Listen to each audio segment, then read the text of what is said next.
Mẹ là những ánh nắng lấp lánh đưa con đi trên đường quê, để con lớn lên sang sông đôi vai, rồi đưa chân bước đi theo từng đêm vui.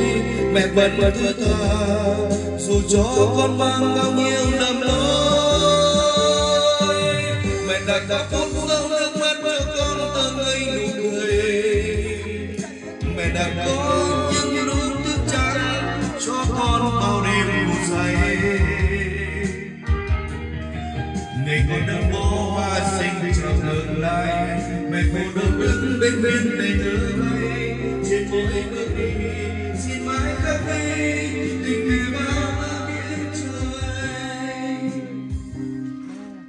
Mẹ lại có những tiếng hát ấm ấm giúp con khi đông lạnh về. Mẹ là những ánh nắng lấp lánh đưa con đi trên đường quê, để con lớn lên sang sông đôi vai, rồi đưa chân bước đi theo từng đêm vui. Mẹ vẫn thứ tha dù cho con mang bao nhiêu lầm lỗi.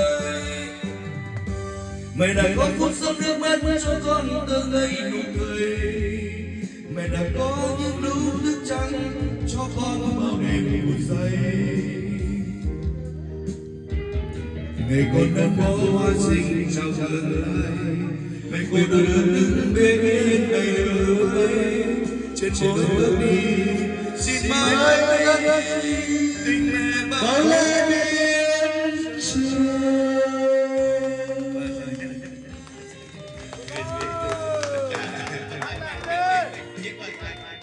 cho con kỷ niệm